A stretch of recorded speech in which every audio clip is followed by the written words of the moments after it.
Hoy vamos a hablar del error más peligroso que cometen muchas víctimas cuando decretan el contacto cero. Un error que va a destruir por completo tu recuperación, incluso cuando crees que estás avanzando en ella. Y probablemente lo estás cometiendo sin darte cuenta. Quédate hasta el final porque te voy a dar unas herramientas que te van a ayudar mucho a romper el vínculo traumático. Vamos a ello.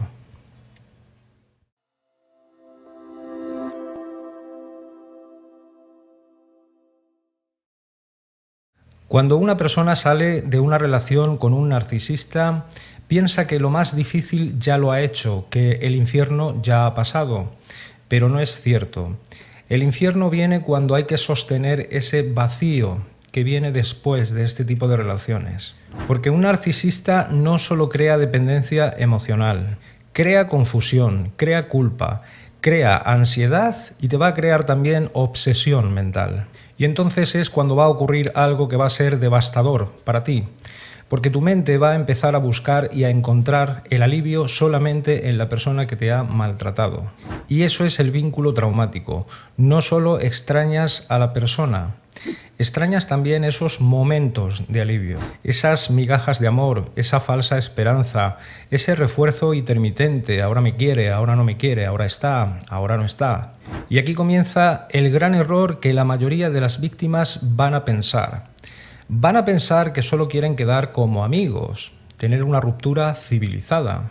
Van a pensar también que lo único que quieren es entender por qué se ha acabado la relación, entender por qué se descarte, entender qué ha ocurrido.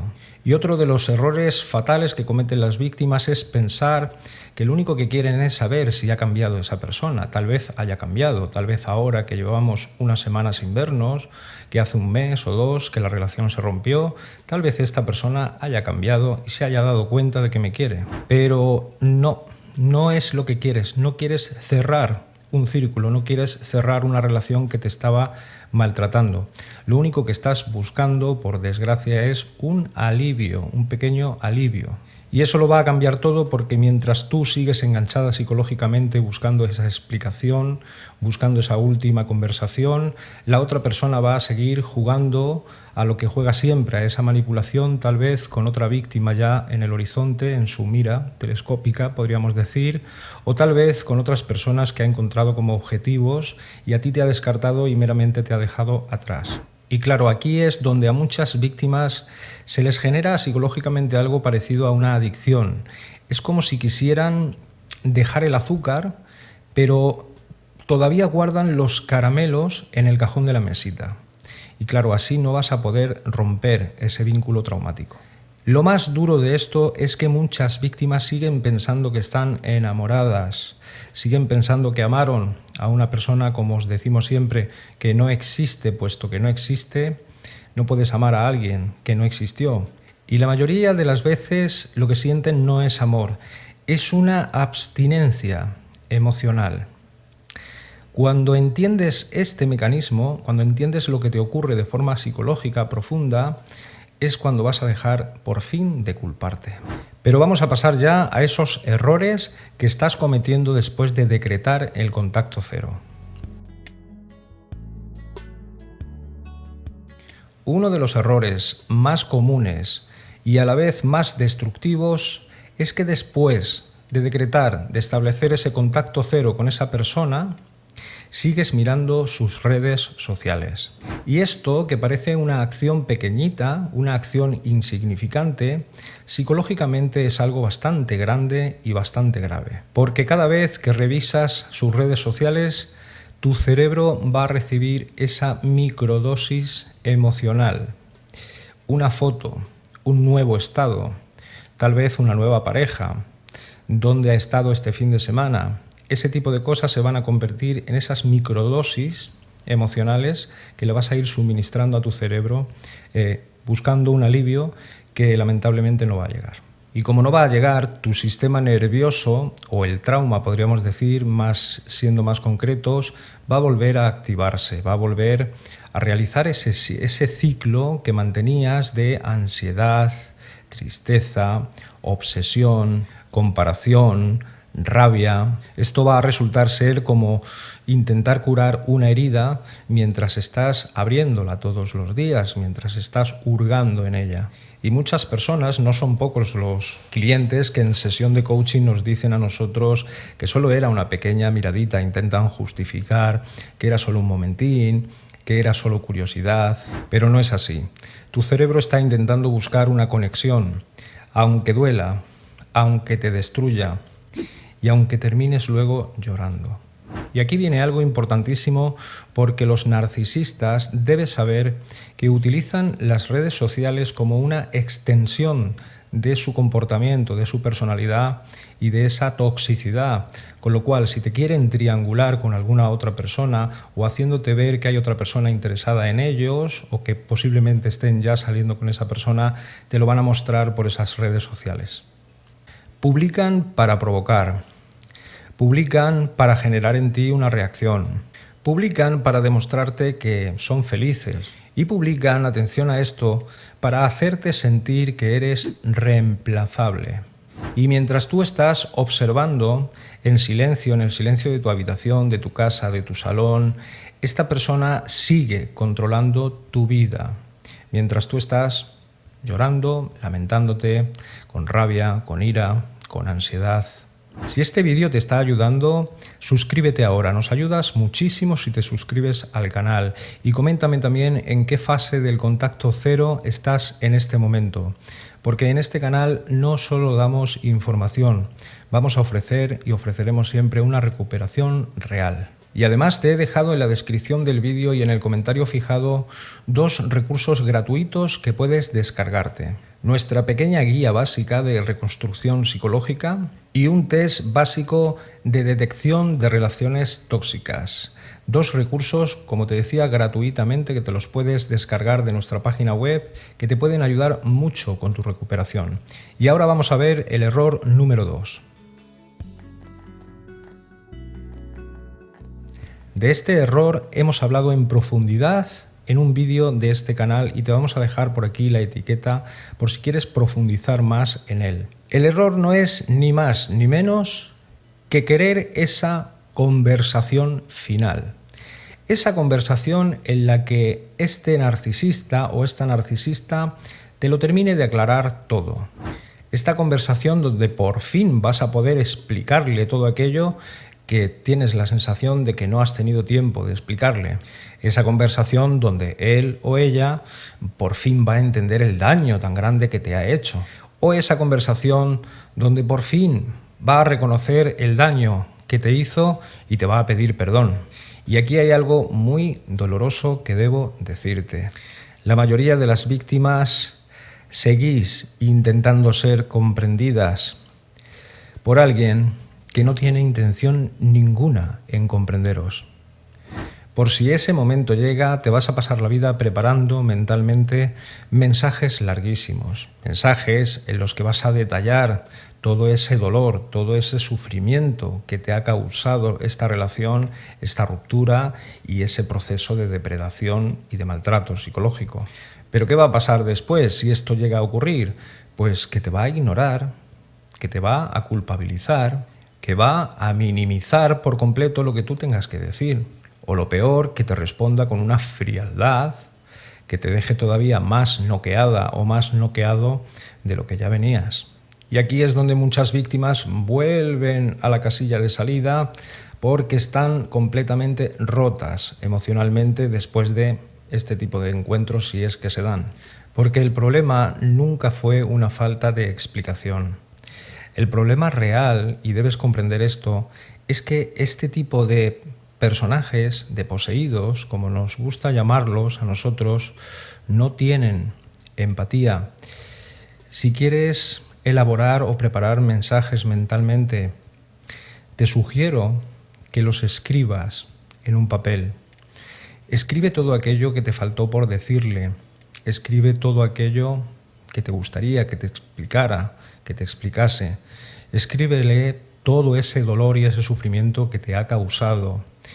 Pero por favor, después coge ese papel y pégale fuego. Quémalo. Porque aunque esta acción te parezca una tontería, va a significar para ti a nivel psicológico una pequeña victoria. Escúchame bien lo que te voy a decir. No necesitas que nadie valide tu dolor, porque tu dolor es real. Después del contacto cero, incluso muchas personas consideran que el contacto cero es de ser inmaduros, pero muchas víctimas, después de establecer ese contacto cero, siguen queriendo aparentar ser maduros o ser maduras. No quiero bloquear, no quiero verme resentida, no quiero ser una mala persona. Y lo que ocurre aquí es que de contacto cero, nada.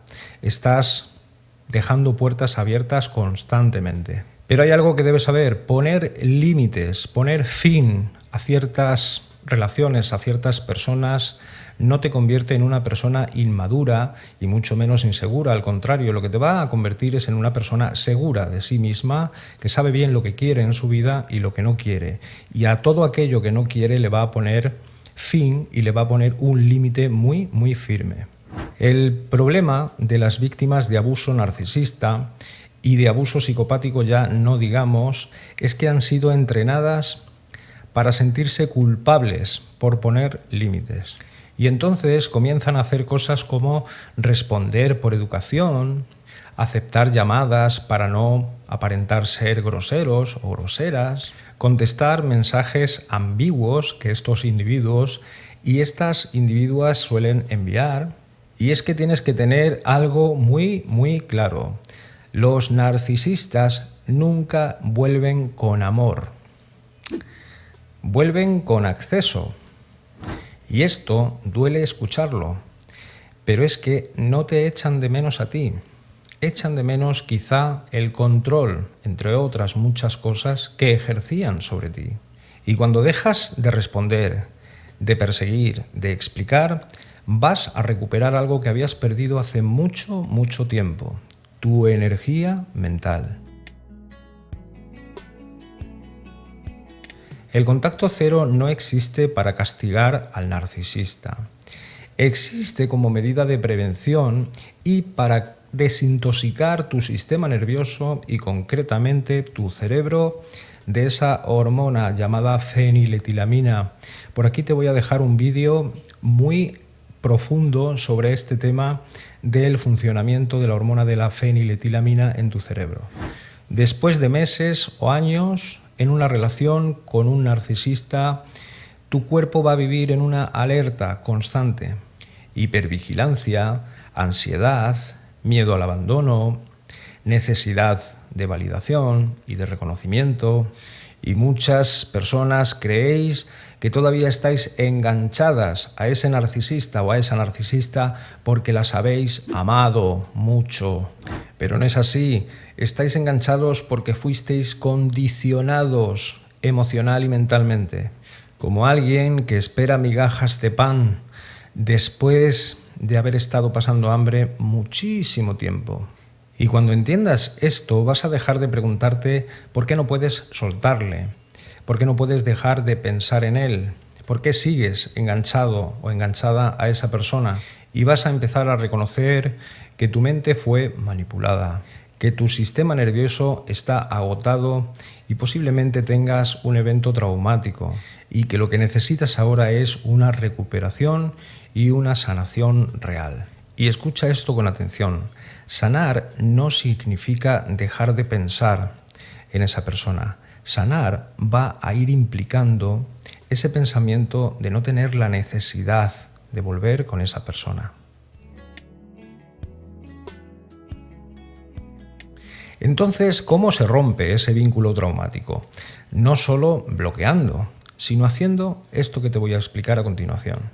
No revises redes, no preguntes por esa persona, no busques cosas indirectas que te vinculen a él, porque cada microcontacto, por muy pequeño que sea, va a reiniciar ese proceso de vinculación traumática. Tu recuperación va a comenzar en el momento en el que dejes de explicarle a los demás algo que no van a comprender, y es el paso de un psicópata o de un narcisista contigo. Tú sabes lo que sufriste, tú sabes lo que pasaste, y te tienes que rodear de personas o bien profesionales cualificados o bien personas que te quieran incondicionalmente, aunque solo sea una persona, aunque una sola persona forme parte de ese comité de sabios. El trauma confunde la memoria emocional y por tanto habrá días en los que solo recuerdes lo bueno, lo bonito de esa relación y vas a olvidar las humillaciones, las denigraciones, la manipulación, la tristeza, la ausencia. Escribir y hacerte un catálogo de maldad, por así llamarlo, te va a devolver mucha claridad. Así que escribir en ese catálogo las cosas malas, las cosas horribles que te hizo esta persona te va a ayudar mucho. Este punto es importantísimo. Son muchas las víctimas que vuelven con su psicópata particular, con su narcisista particular, entre 5, 6 y 7 veces de media, pero no vuelven porque la relación fuera buena. Vuelven porque todo ese silencio y ese vacío que quedó después es absolutamente insoportable. Los psicópatas y los narcisistas, especialmente los psicópatas, hay que decirlo, tienen un radar que saben justo el momento en el que esa persona está en el momento más vulnerable. Esa persona esa víctima está en el momento justo para volverla a hacer ese hoovering, ese volver a engancharla, ese volver a mandarle un mensajito, ese volver a mandarle un ¿cómo estás?, un me acuerdo de ti, una foto, un pequeño contacto. Pero debes saber una cosa, todo ese vacío y todo ese silencio insoportable no significa que tomases la dirección equivocada cuando decidiste, si es que pudiste, dejar al narcisista. Porque dejar a un psicópata, bueno, un día hablaremos en un vídeo profundamente de eso. Hay muchas personas que leo en comentarios y que leo en todas partes, yo dejé a mi psicópata, yo dejé... Bueno, eso de dejar a un psicópata no es tarea sencilla y no es tan fácil. Pero como te decía, ese vacío simplemente se va a basar en una abstinencia emocional que debes atravesarla. El abuso narcisista hace que toda tu energía gire alrededor de esa persona, de sus emociones, de sus reacciones, de sus cambios de humor. Y aquí la pregunta debe cambiar. Y debe cambiar para comenzar esa sanación real. ¿Qué es lo que ahora necesitas tú? ¿Qué es aquello que te calma realmente? No que te alivia pensando en el narcisista, no, que te calma, que se calma tu vida, que se calma tu psicología, que tu psicología entra en un equilibrio. ¿Qué es aquello que te devuelve la paz? Y sobre todo, ¿qué es aquello que te va a devolver la alegría?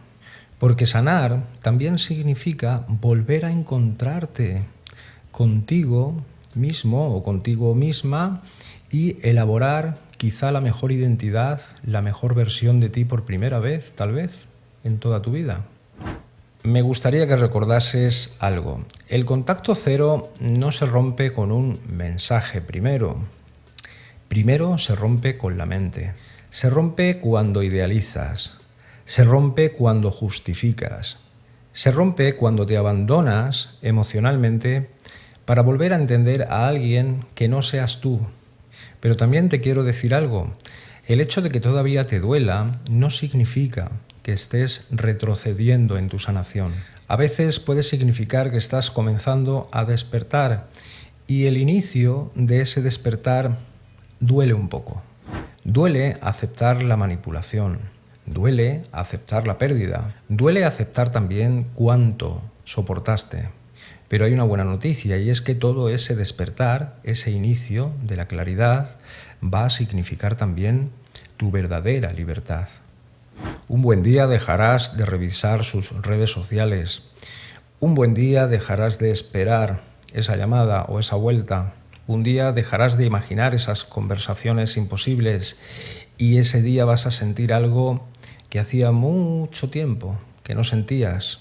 Vas a sentir paz. No obsesión, no ansiedad. Tampoco vas a sentir la necesidad de ser la elegida o el elegido.